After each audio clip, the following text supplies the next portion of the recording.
Welcome. You're with the Nasty Pastor. I'm back with another reading, another chapter reading from Stolen Legacy. Let's give it up to the author George G.M. James for writing such a remarkable book, awesome book, about our culture, about our ancestors, about what was taken from us to forge America. You got what I'm saying? To forge a civilization throughout the other 6 continents that existed on this rock we live on. You got me?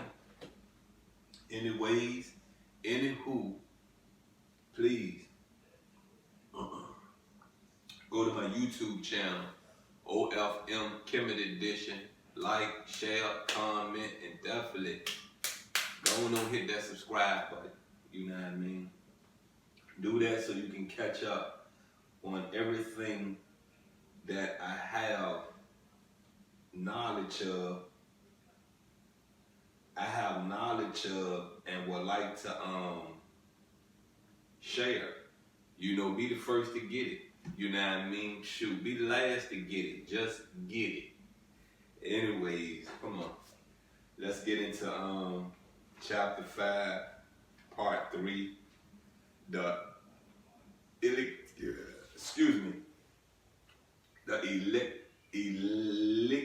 philosophers.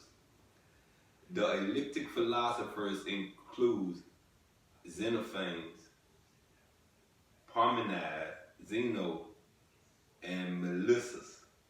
They deal with the problem of change and are credited with introducing the notions of being and becoming. The term eclectic is derived from Ely, a city in southern Italy where these men are said only to have visited. A. Xenophanes, born at Colophon in Asia Minor about 370 BC. Xenophanes is credited with the following doctrines: the unity of God. Men err when they ascribe their own characteristics to the gods, for God is all eye, all ear, and all intellect. Again, since there is no becoming, and since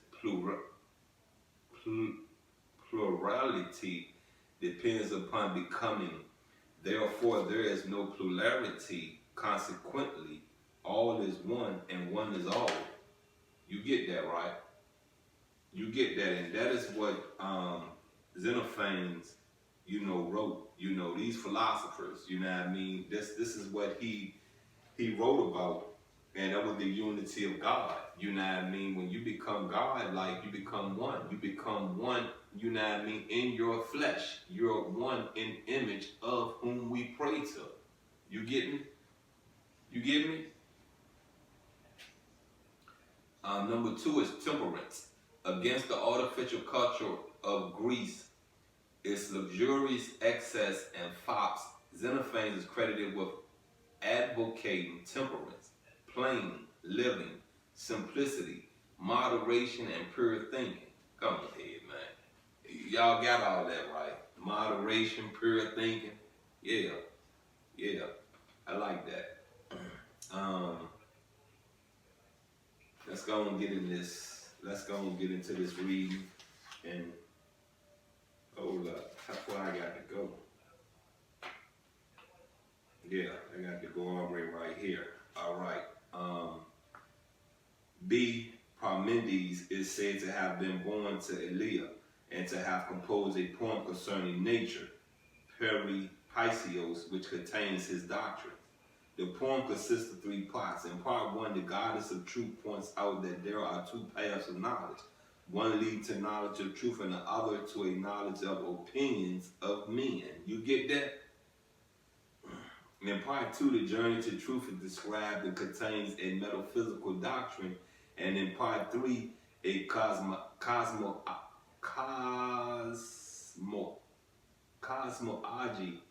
of the apparent. The doctrine are as follows: the physical doctrine.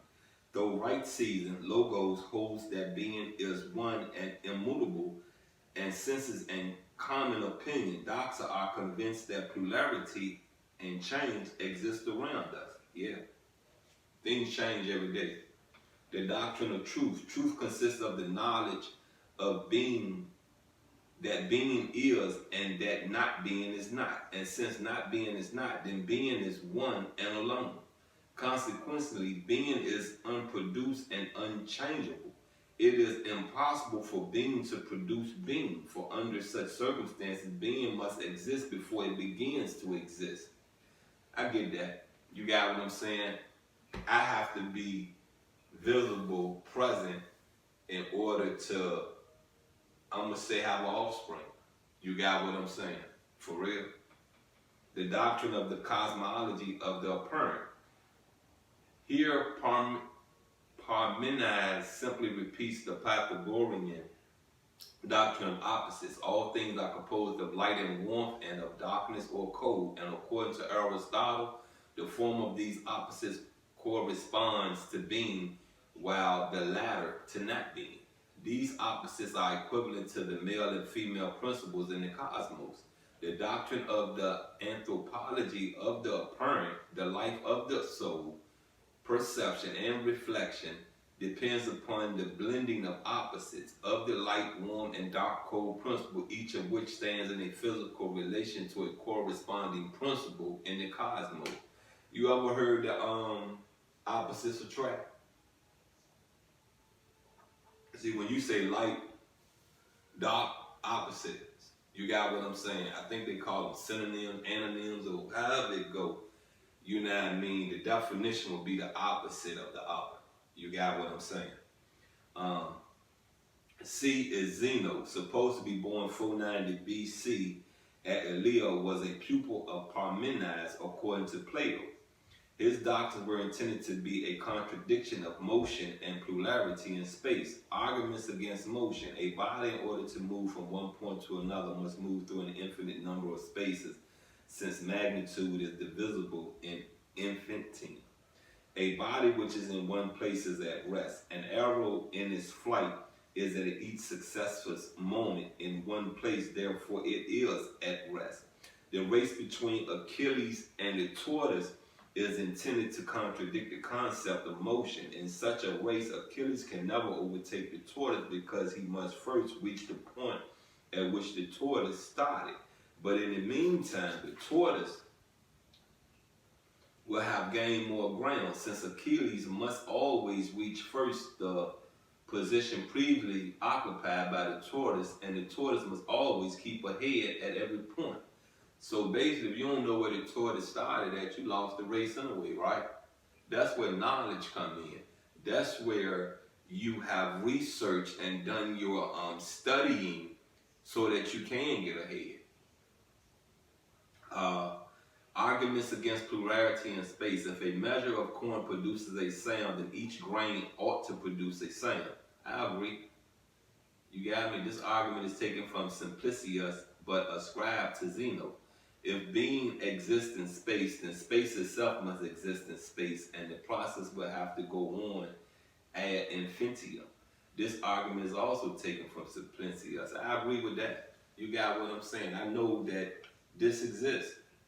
I see it, I touch it, I feel it. You got what I'm saying? I see that it exists. If magnitude exists, it must be infinitely great and infinitely small at one and the same time, since it has an infinitude of parts which are indivisible. Therefore, the idea of the manifold is contradictory. That's the end of that part of this. That's the end of that part of chapter 5 of Stolen Legacy. And you know,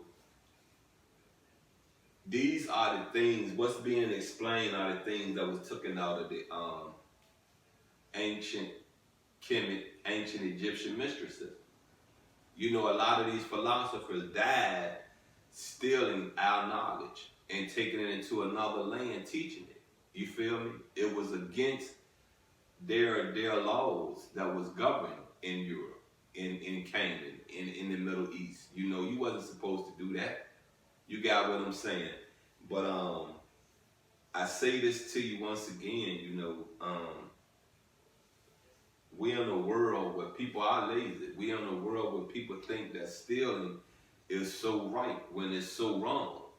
You get me? It's so wrong. You know, and there was upon a time I didn't know about. Then there was a time I grew to know about. You feel what I'm saying? And I live in those times of knowing about it. It's a perfect saying. When you know better, you do better. You get me? You understand me? Any ways, I am the nasty pastor. Please continue to view this. Please go to my YouTube channel and like, share, comment, and subscribe if you haven't. Please run this up. I'm out and I love you.